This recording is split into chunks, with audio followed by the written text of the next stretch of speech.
आज का डिक्टेशन 100 शब्द प्रति मिनट स्टार्ट होगा 5 सेकंड बाद। स्टार्ट। भगवान बुद्ध ने अपने शील में इन सभी गुणों पर यथोचित बल दिया है और व्यवहार की दृष्टि से उनका विवेचन किया है। बुद्ध जयंती समारोह द्वारा संसार के राष्ट्रों को सुख तथा शांति देने वाले भगवान के संदेश को स्मरण करने और उसका चिंतन करने का जो अवसर मिला है, मैं समझता हूँ कि यह मानव जाति का सौभाग्य है। मेरी यह धारणा है कि निजी सुख और शांति के हित में मानव उस संदेश की ओर अधिकाधिक ध्यान देगा। यह प्रसन्नता की बात है कि कई एक राष्ट्रों ने पंचशील के सिद्धांतों को स्वीकार कर लिया है।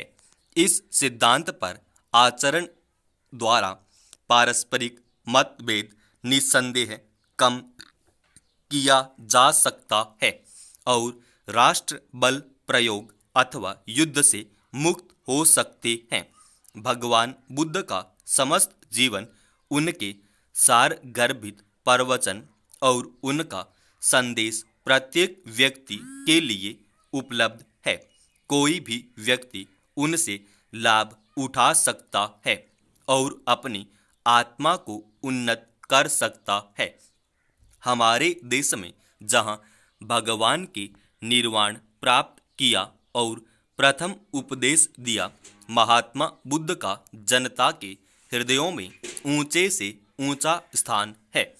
प्राचीन परंपरा के अनुसार भारत के लोगों ने उन्हें कालांतर में ईश्वरीय अवतार का पद दिया था और इस देश से बौद्ध मत के लुप्त हो जाने के बाद भी विष्णु के रूप में उनकी पूजा बराबर होती रही। भगवान बुद्ध की विचारधारा तथा उनके सदुपदेश का हिंदू विचारधारा पर गहरा प्रभाव पड़ा है और बौद्ध आज भी हिंदू धर्म का एक अंग है। भगवान बुद्ध ने इसी भूमि में निर्वाण प्राप्त किया और उन्होंने धर्म प्रचार की व्यवस्था की। सदियों तक इस देश की अधिकांश जनता बौद्ध मत की अनुयायी रही और यहाँ के प्रतापी नरेशों और धर्मरत भिक्षुओं के अध्यवसाय से बौद्ध मत का अनेक देशांतरों में प्रसार हुआ, किंतु संयोग से अथवा कुछ ऐतिहासिक कारणों से बौद्ध मत प्रायः भारत से लुप्त हो गया। यह सब होते हुए मैं कह सकता हूँ कि 2000 वर्ष की इस समस्त अवधि में भगवान बुद्ध के प्रति यहाँ की लोगों की आस्था तथा श्रद्धा बराबर रही। विश्व के इतिहास में शायद और कोई ऐसा उदाहरण नहीं मिलेगा। मुझे कोई भी दूसरा देश ऐसा दिखाई नहीं देता जहाँ कोई अवतार हुआ हो और समस्त जनता कुछ समय तक उसकी अनुयायी यह कर किसी अन्य मत को अपना चुकी हो, परंतु फिर भी उस देश में उस अवतार का वही आदर और उसके प्रति वही आस्था की भावना बनी रही हो जैसी भारत में भगवान बुद्ध के प्रति हजारों वर्षों से रही है। भारत विशेषकर गांवों में ही बसता है और यद्यपि इन दिनों शहरी जनसंख्या बड़ी तेजी के साथ बढ़ रही है, पर यह आज भी सच है कि भारत ज़्यादातर गांवों में ही बसता है। गांवों और गांव वालों की उन्नति के लिए जो कुछ भी किया जाए उसका केवल स्वागत ही नहीं होना चाहिए, बल्कि उसको प्रोत्साहन देने के लिए सरकार और लोगों को प्रत्येक संभव प्रयत्न करना चाहिए। महात्मा गांधी इसलिए गांवों के विकास पर बहुत जोर दिया करते थे। यह एक बड़ा शुभ विचार है कि आज उनके जन्मदिन पर इस सामुदायिक विकास योजना को प्रारंभ किया जा रहा है।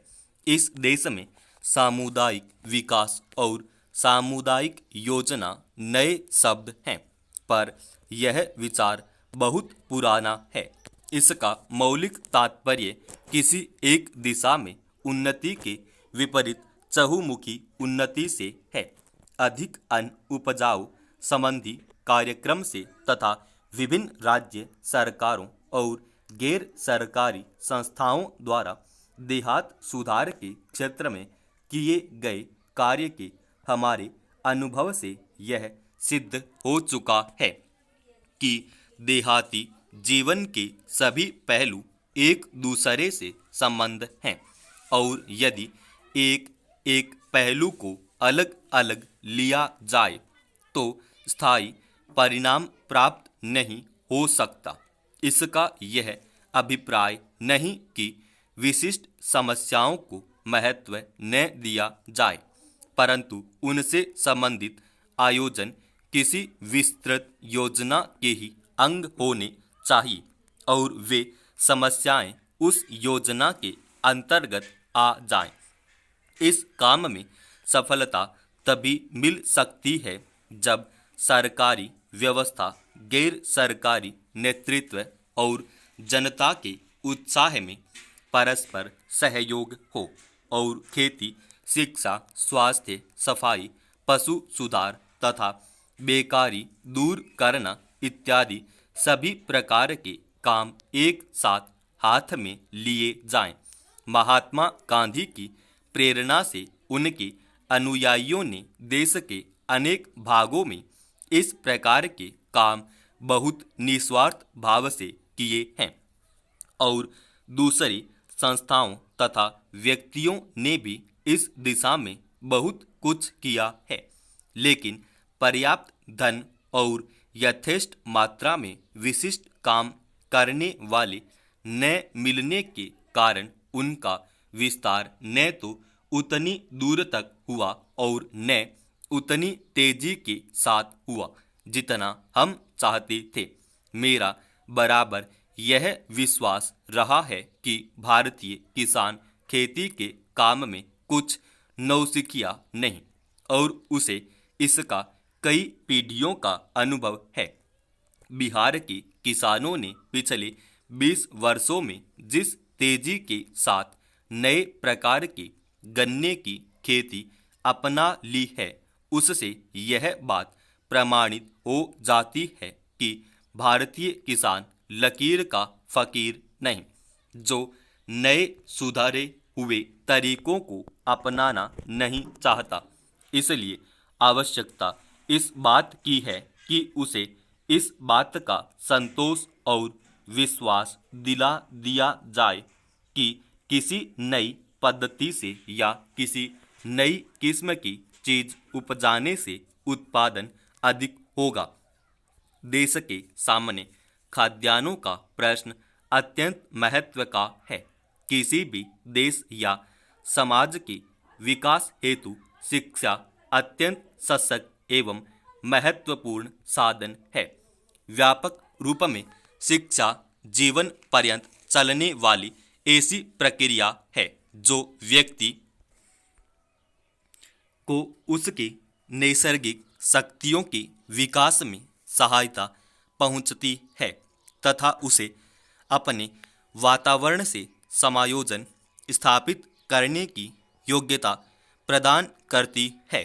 साथ ही व्यक्ति को उसके व्यक्तिगत, सामाजिक, राष्ट्रीय दायित्वों का निर्वाह करने की योग्यता, ज्ञान एवं कौशल प्रदान करती है।